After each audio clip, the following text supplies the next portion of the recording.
everyone.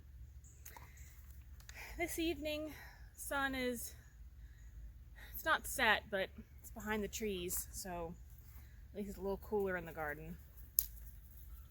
I came out here to plant some 65-day corn.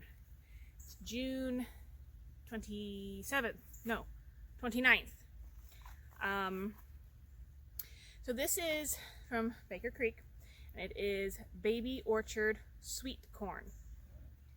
Now what I really like about this variety is it's a sweet corn. It's not a dwarf corn, so it is actually an heirloom and I can save the seeds. It bears 2 ears per stalk, but the stalks don't get more than 3 to 5 feet high. My daughter really wanted to grow some flowers and she just hasn't been utilizing this bed, so I am going to plant some corn. I soaked it overnight. Looks a little more hydrated. We're going to plant some corn.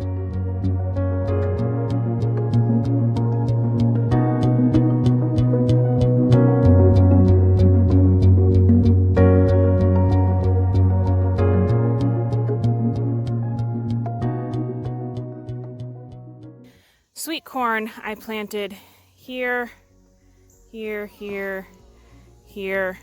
It's kind of a block with some flowers in between. Also planted some in this big wet spot right here. About 1, 2, 3, 4, 5. 1, 2, 3, 4, 5. About 5 by 5.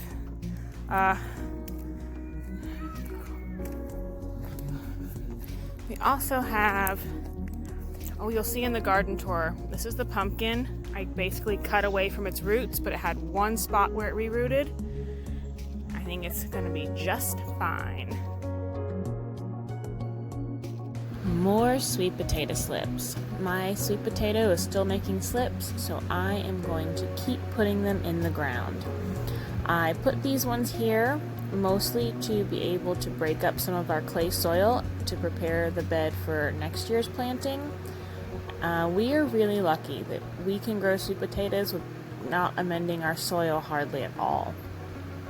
So since this place was already mulched, I went ahead and put these slips in. They needed to get off the potato and get in the ground, and we will see how they do.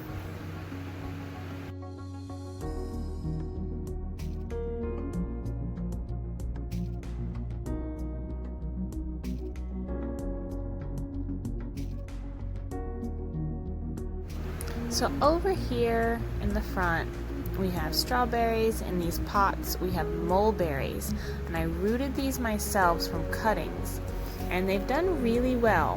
One mistake I made was they don't like soggy feet, so I gotta keep them well drained.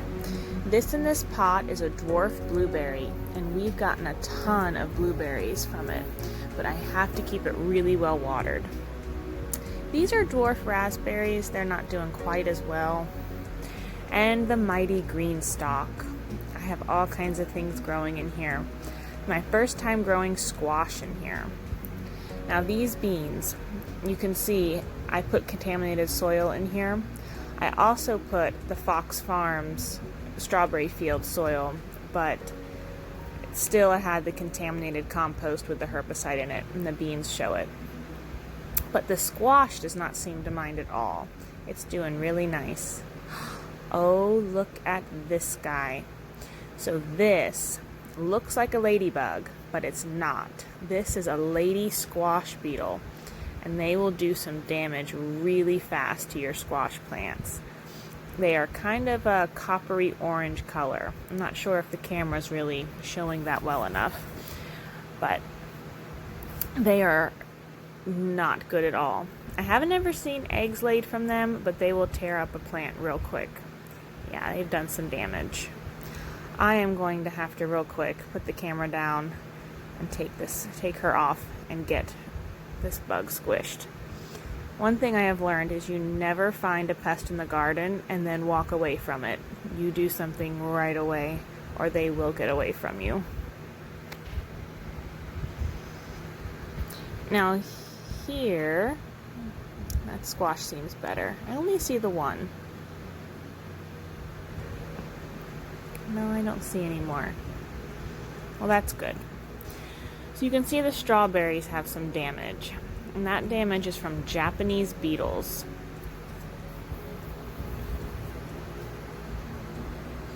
The Japanese beetles just really went to town on these strawberries that were way up high. They do have new growth and they're going to recover and be fine. We were coming out and knocking them off every day. But my goodness, they really did a number on these guys. My poor strawberries.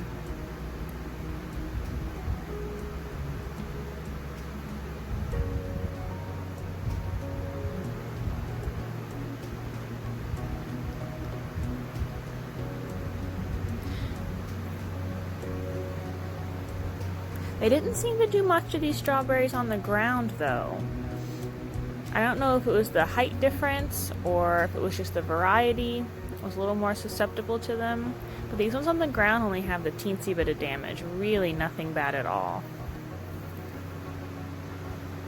And those beans in the corner, I didn't plant those. Those are from a sensory bin my son spilled. My roses, they've gotten eaten up by some Japanese beetles too. Luckily they don't do anything to the blooms, just the leaves. Let's see all the holes in the leaves. But the blooms are still nice and we still pick them and put them on the table. They are some of my daughter's favorite things. Now this zucchini I put way up high to try and avoid vine borers. But you can see with the yellow leaves that and these ones falling down that they still got up here. Something I recently learned about zucchini, and maybe all squash do this, but for every 8 male flowers, they put off only 1 female flower. So that is our mighty greenstalk. I really love this thing. You can grow so many things in it. It waters really evenly, and it's super simple to fertilize. It is really, for container gardening, one of my favorite things. Take that vine borer damage off while I'm standing here. But I love the greenstalk. It's one of my favorite things.